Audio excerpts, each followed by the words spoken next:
부산시설공단과 함께하는 터널 교통사고 제로 챌린지.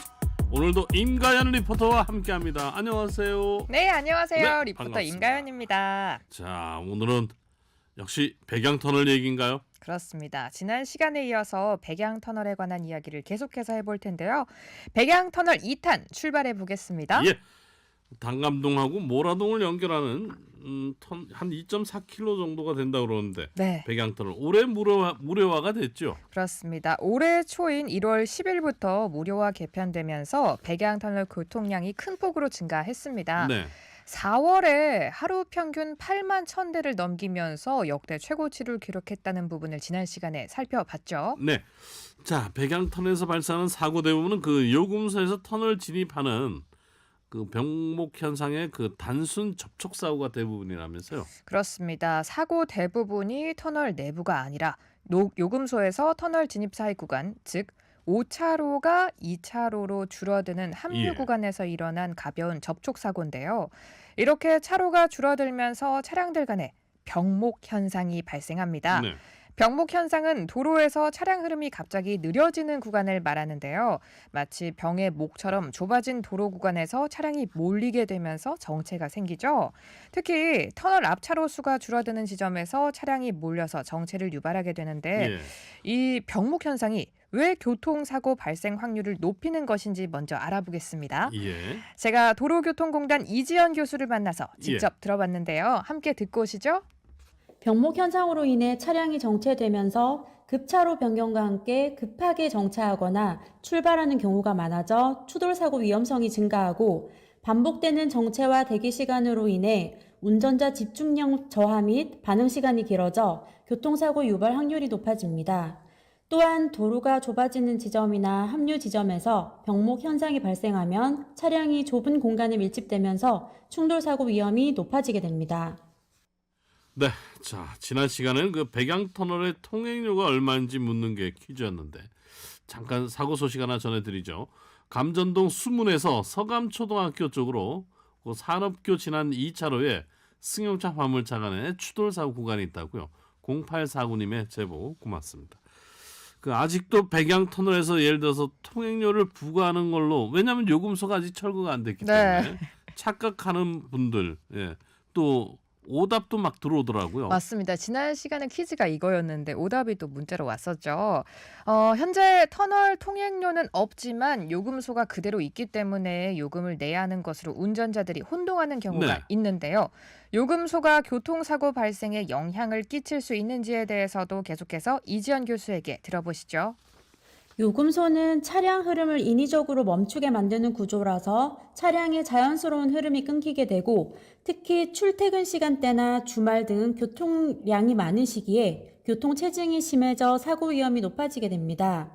끼어들기, 급정지, 급제동과 함께 서로 먼저 가려는 경쟁이 생기고 무리한 차로 변경이 사고로 이어지는 경우가 있습니다. 또한 하이패스 일반 차로를 혼동하여 차로를 변경하면서 측면 사고가 발생하는 등 사고 위험성이 높아지게 됩니다.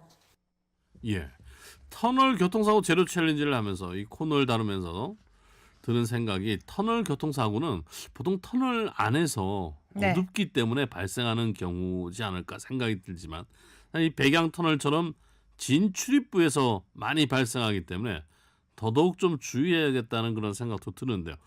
부산시설공단에서는 터널 안전관리를 어떻게 하고 있나요? 부산시설공단 백양터널 지소에 따르면 사고가 발생할 경우 인근 지구대와 부산시 교통정보센터 그리고 TVN 교통방송에도 즉시 상황을 전파해서 주변 운전자들이 사고를 인지할 수 있도록 하고 있고요. 네. 공단 직원들이 빠르게 출동해서 차량을 안전지대로 이동시키는 등 2차 사고를 막기 위한 조치도 철저하게 시행하고 있습니다. 네. 이와 함께 또 어떤 노력을 기울이고 있는지 백양터널 서인석 지소장에게 듣고 오시죠. 요금소에서 요금을 내기 위해 차량이 정차할 것으로 오해할 수 있습니다. 그래서 그런 상황을 방지하기 위해 요금소 부스 주변에 무료 통행 안내 간판과 또 안내 현수막을 부착했습니다. 또한 LED 전광판에도 무료 통행이라는 문구를 표출해서 시민들이 혼란 없이 통과할 수 있도록 사전 조치를 했습니다. 현재는 부산시에서 요금소 철거와 차로 정비를 추진 중인데요. 저희 공단도 실무기관으로 참여해 5차로에서 2차로로 줄어드는 합류 구간에서 사고를 줄이기 위해 지속적으로 협의하면서 실질적인 개선이 이루어질 수 있도록 적극 참여하고 있습니다.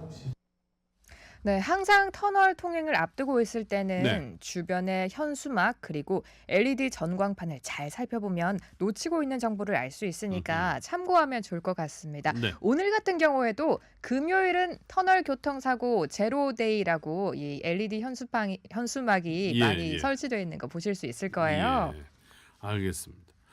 그 무료화되고 나서 이제 통행량이 늘었잖아요. 네, 그리고 이제 사고의 확률도 늘 수밖에 없는데요. 네. 그 화재라든지 통행 불가능한 상황이 발생한다든지 이런 경우에는 어떻게 대처하는 게 좋을까요? 백양 터널을 지나는 운전자분들이 참고하면 좋을 사항이 있더라고요. 예, 부산시설공단 백양터널 지소에 따르면 터널 내에서 발생하는 불의의 사고에 대응하기 위해 마련해 놓은 여러 가지 장치가 있는데요. 예, 만약에 터널 내에서 정전이 발생해서 가뜩이나 어두운 터널을 통과하기 어렵다거나 예. 사고나 화재가 발생했을 때 어떻게 대피해야 할지 사전에 알아보도록 하겠습니다. 서인석 지소장이 알려드립니다. 예. 전력이 차단되었을 때에는 비상발전기와 전원장치도 갖추고 있어서 정전이 발생했을 시에도 조명이나 방송이 끊기지 않을 수 있습니다. 또한 운전자 안전을 위해서 비상시설도 잘 마련되어 있는데요. 터널 사이에는 총 3개의 연결 통로가 있어서 사고나 화재가 발생했을 때 빠르게 시민들이 대피할 수 있습니다. 그리고 모든 설비는 저희가 정기 점검을 통해 항상 정상 작동되도록 잘 유지하고 있습니다. 터널에서 조명이나 방송이 끊길 위험이 없다니까 조금 안심이 되는데 네. 백양터널 상하행선 사이에 3개의 연결 통로가 있다니까 만약에 상황에 대비해서 좀 알아두시면 좋을 것 같으네요. 네, 꿀팁이죠. 예. 터널 내에서의 제한 속도인 시속 60km를 꼭 준수하면서 이 8만 천여 대의 차량들이 모두 오늘도 백양터널 진출입구와 터널 내에서도 안전운전을 하시기 바랍니다. 네. 그리고 또 구간 단속 카메라가 있잖아요. 네. 예, 한가한 시간에 단속되지 않도록 속도 줄이셔야 됩니다. 자, 오늘의 퀴즈와 함께 정답도 발표해 볼까요? 네, 오늘의 퀴즈 제가 한 번 더 읊어드리도록 하겠습니다.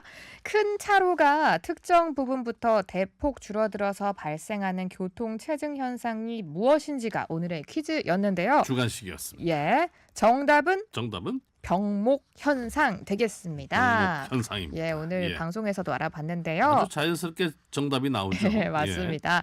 백양터널에서 주로 발생하는 사고의 대부분은 옛 요금소로 진입하는 구간, 터널 입구로 진입하는 구간에서 나타나는 병목 현상 때문에 발생하는 단순 추돌 사고입니다. 차로가 줄어드는 곳에서는 서로 양보, 배려 운전을 통해서 이 3초의 여유 기억하면서 추돌 예. 사고를 예방해야겠습니다. 당연하죠. 터널 교통사고 제로 챌린지에서는 백양터널 2탄을 다뤄봤습니다. 다음 주까지 백양터널을 다루게 되나요? 맞습니다. 더 다룰 게 남아있나요? 맞습니다. 총정리 시간 오. 한번 가져야죠. 총 정리 시간으로. 예. 알겠습니다. 지금까지 임가현 리포터였습니다. 오늘 말씀 고맙습니다. 네, 고맙습니다. 네.